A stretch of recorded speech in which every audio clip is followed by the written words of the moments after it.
the Winston-Salem area of North Carolina, where we are getting an update from officials on the fire that broke out at a fertilizer plant. Let's listen in live. We're on Unfiltered.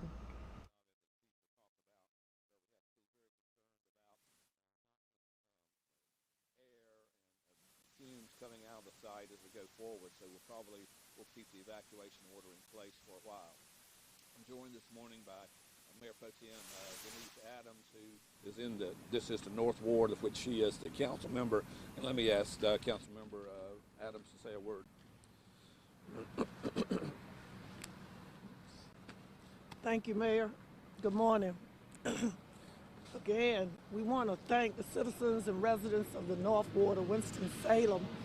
Want to thank Chief Mayo and the wonderful firefighters for their bravery, for their strength in working this fire.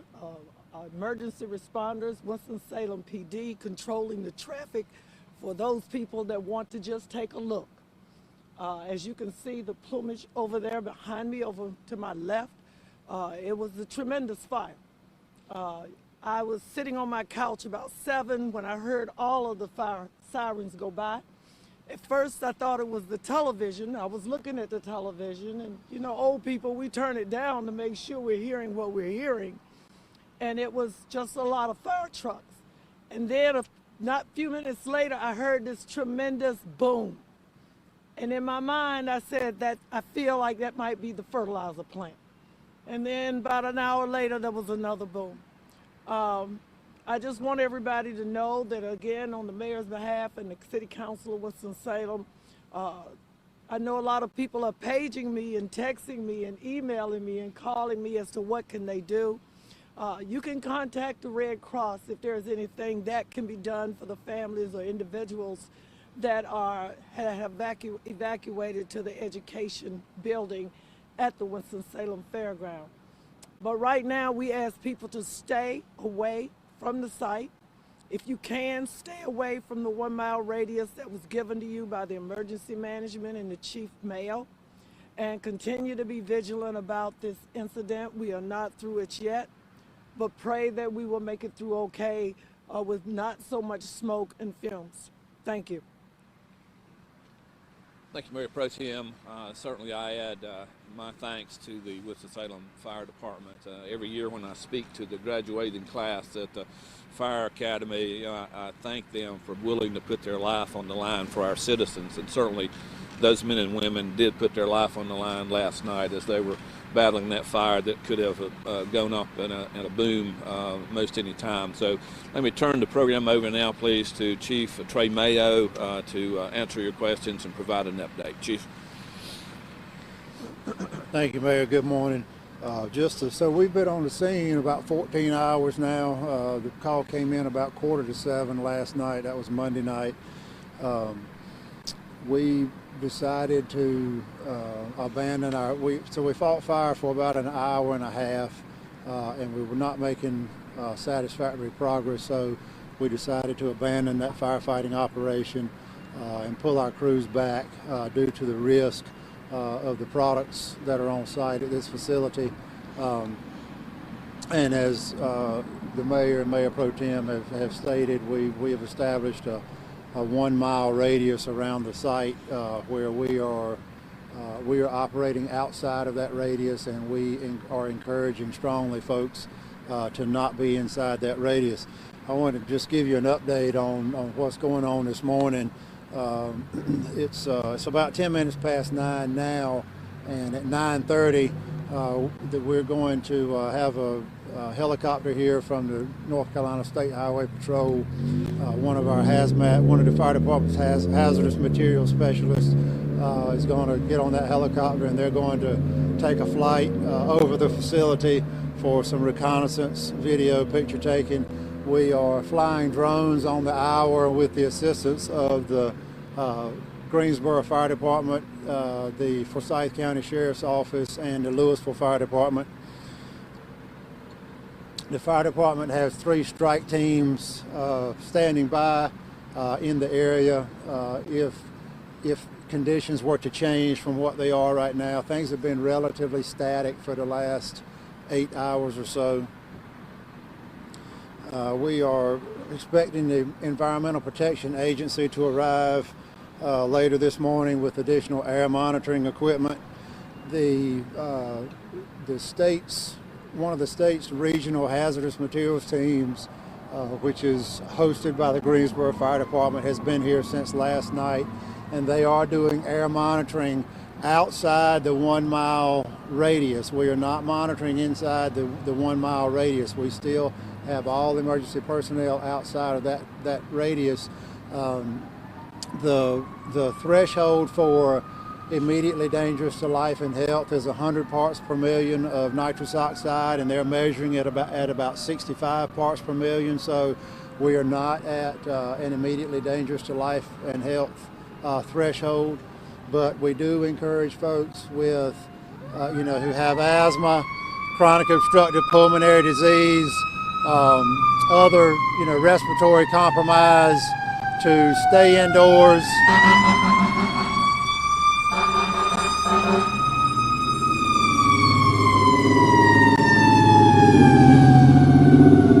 Folks with respiratory compromise should stay indoors. We're encouraging folks who live in parts of the city where the haze of smoke is in the air not to be doing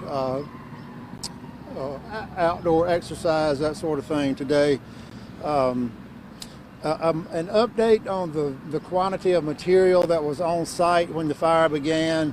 These of course are estimations, and you can tell that from the round numbers, but it is estimated that there was 500 tons of ammonium nitrate on site, 100 tons, that was in the building, 100 tons in addition to that in a rail car adjacent to the facility, and there was 5,000 tons of finished fertilizer at the facility when the fire began.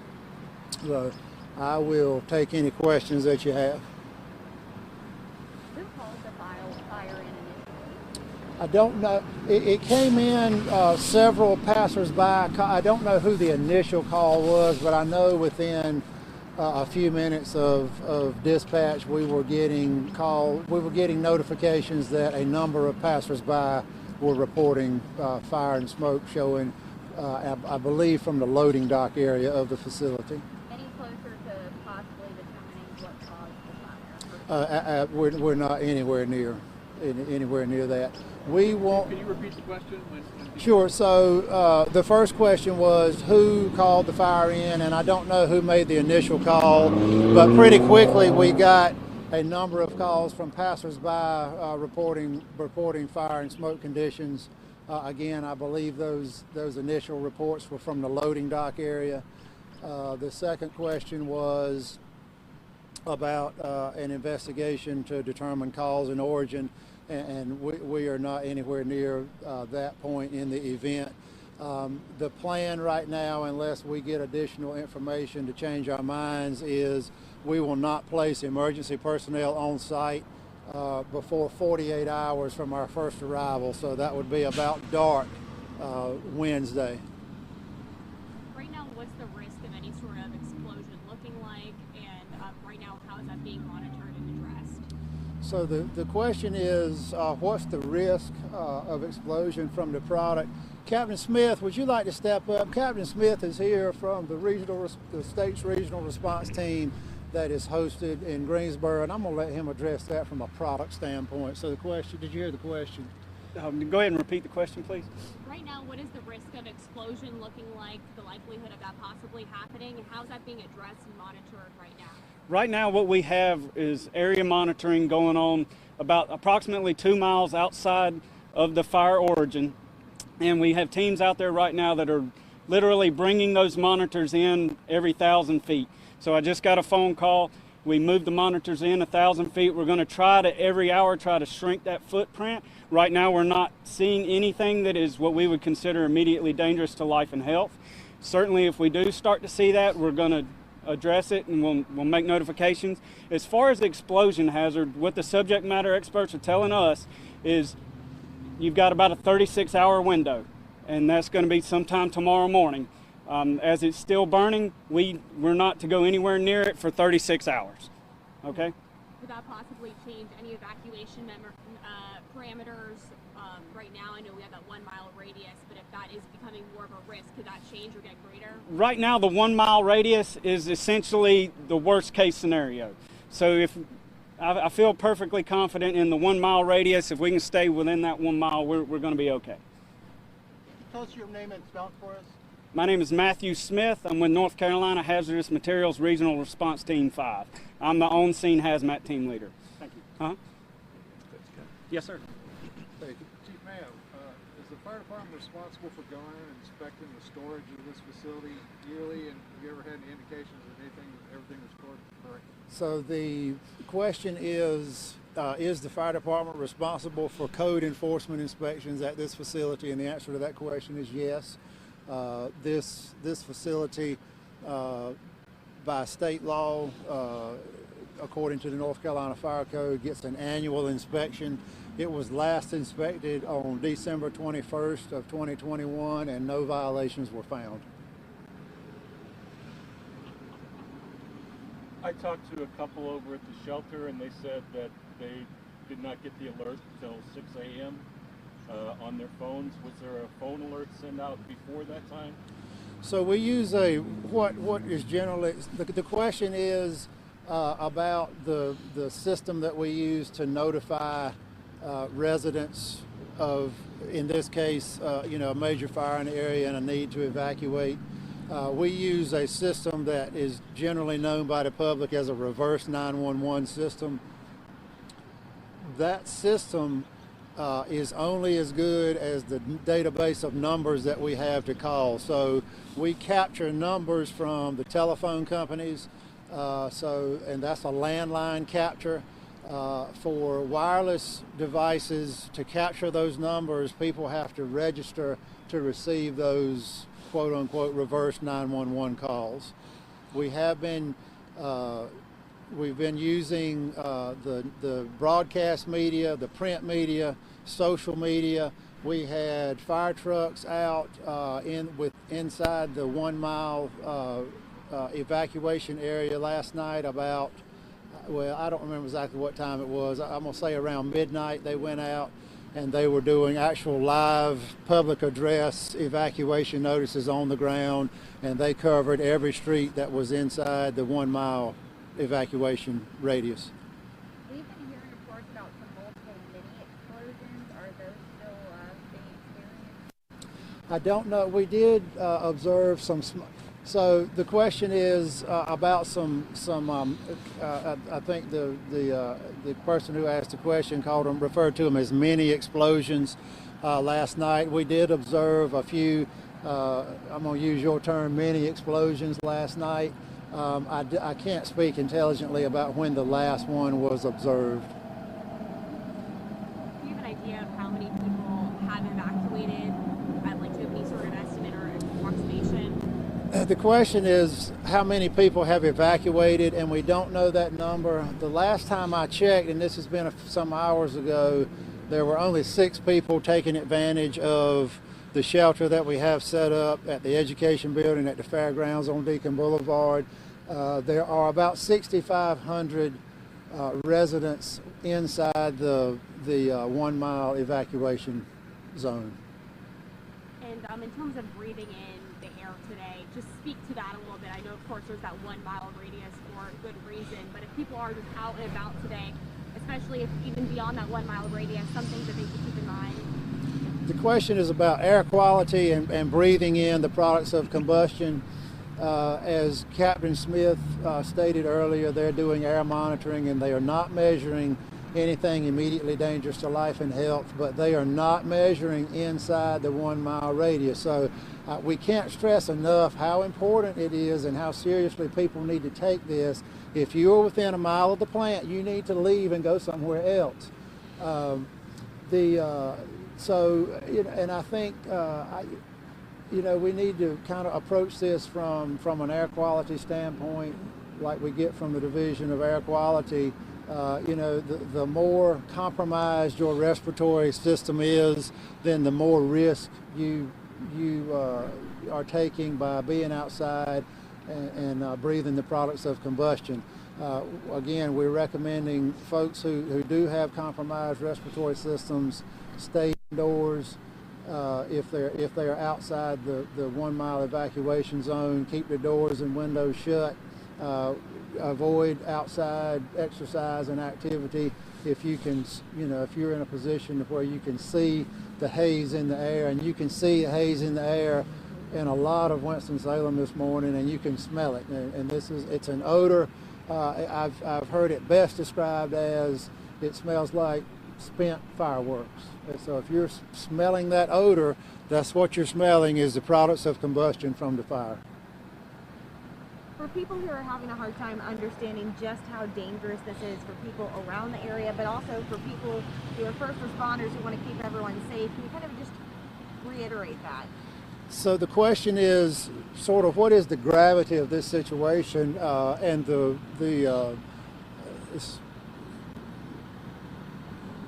what I reference is the 2013 fire in West Texas at a fertilizer plant. That incident killed. Now, West Texas is much more rural than the city of Winston-Salem is, but that fire and resulting explosion killed 15 people and leveled about 150 buildings. The quantity of ammonium nitrate they had on hand was 240 tons. When this fire began last night, we had 600 tons on site. So if that doesn't convey the gravity of this situation and how serious folks need to take it, I don't know how else to verbalize that. And especially since you guys want to keep people safe, so you will put yourself in harm's way trying to help people. Yes. We make calculated risks when we're talking about putting firefighters' lives in danger, and we would ask for the public support in helping us not have to make those difficult decisions about putting firefighters' lives between this incident and folks who have, well, if you'll pardon me being frank, failed to make a good decision. Were you able to move some of the ammonium nitrate off-site before it got up bad last night, or just a matter of trying to contain it? We were not able. No, sir. The question was, were we able to remove any of the product before the incident got beyond our ability to control it? And the answer to that question is no. How much of it's directly in the line of fire, so to speak? All of it. The question was how much of the 600 tons was, quote, in the line of fire, and the answer to that question is all of it. So you guys will be going the helicopter and kind of surveying things from sky view. You are not too close to the fire. So can you just kind of explain, like in more detail, what like operations kind of look like for your crews and how many are on site or around the area? So again, we have 5 strike teams assembled this morning, and I don't know, I can't tell you exactly how many personnel that is, but yes, at this point our operation is reconnaissance, information gathering, and this will be when that helicopter gets up, aside from drone surveillance this morning, this will be our first daytime, real daytime look at it. Just to get an indication of how much fire involvement there is in the area where the bulk of the ammonium nitrate is stored, what the threat is to the rail car that's adjacent to the facility that has about 100 tons of ammonium nitrate on board. So again, we'll be able to make some more active decisions after we have the surveillance information. You mentioned the Texas fire, and can I just ask you, what do you think, and that was, you mentioned 15 fatalities, it was a very disastrous fire, of course, and in a sense, it sounds to me like we're a little bit lucky at this point, and I just would like you to ask you, what has been the difference between that fire and us that seems to have been something that we're in a better situation, at least at this point? That's hard to speculate because there is some unpredictable. So the question is, why was there an explosion in West Texas and we haven't had an explosion here? And I want to stress that we are not out of the woods. As Captain Smith stated, we've got about a 36-hour window where that explosion potential exists, and we're about 14 hours into that, so less than halfway. I would, my best answer for that, not being, I'm not a chemist, I'm not a hazmat specialist, but I would say that things just haven't been quite right yet. So ammonium nitrate has to be confined to explode, but when you have a quantity of it like we have on hand here, what happens is there's enough weight that it kind of provides, so what's on top sort of provides the confinement for what is underneath, and you get the right amount. You kind of get that right amount of pressure and confinement with the right combination of heat to what's underneath, and that's when you have the explosion. If the ammonium nitrate were to burn, what kind of noxious gases could it produce, and what's the main concern with that, if any, right now? Captain Smith, can you step back over and take the question? The question is, when ammonium nitrate burns, what is off-gassing? Kind of what are the measures, products of combustion that are concerning? All right. Well, the number one product of combustion that we're monitoring for right now and that we're seeing is nitrous oxide. Again, as I stated earlier, we're nowhere near what we would consider immediately dangerous to life and health. Another thing I'll add is, when we're talking about these products of combustion and chemicals, we're not talking about anything that's going to really harm you. It's more of an irritant. Okay, so coughing, sneezing, if it gets on your skin, it might cause a little bit of a rash. So everybody just calm down. We're not talking about something that's going to cause a great deal of bodily harm. We're just mainly talking about irritants, but specifically the number one chemical that we're seeing right now is nitrous oxide. I have a quick question for you, yes, if you don't ma'am. mind. When it comes to fighting this, is this more of a waiting game, kind of to see how it reacts and move toward that? Yes, that's correct. The question is basically, what do we do now? And right now we're in a waiting game. It's not worth having firefighters go in and try to put the fire out. Basically, it's at a happy state right now, and we don't want to do anything to change that. So again, that 36-hour window, as the fire burns, we're also losing fuel. So it's what we would call getting into the decay phase. So as it gets into that decay phase, the risk goes down. So if we can just wait another, 12, 14, 16 hours, I think we're going to be in a lot better place. As the fuel goes down, just one more question. Yes, ma'am. Will it put itself out? Eventually, yes. Once it runs out of fuel or whatever's burning burns up, the fire will go out. And essentially, that's what we're going to have to wait on. Thank you. Mm-hmm. Thank you. Yes, sir. Other questions? I actually have a question for Ms. Adams, if you have it. Obviously, this has had a huge impact.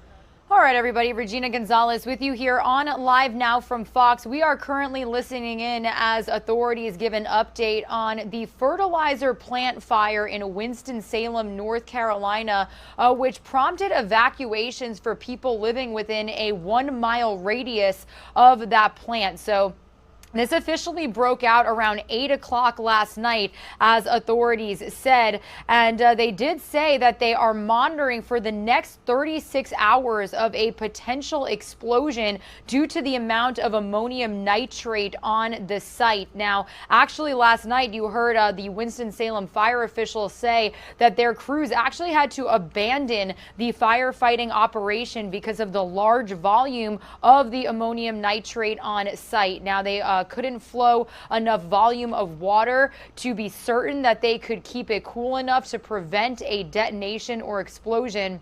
We do know that the building also collapsed amid the fire as well, and access to the building is restricted for the time being. We did hear them say that very soon, maybe as we speak, they said around 9:30 a.m. Eastern time, that they were going to send a helicopter from the State Highway Patrol to fly above the scene and take pictures and assess the scene. Still not sending crews out there until at least tonight due to the ammonium nitrate, and that there is no immediate danger or life-threatening conditions. But if you do have asthma or respiratory problems, that you definitely should avoid about 2 miles of the area from the site. So again, this is a situation that we are following very closely here on Live Now from Fox.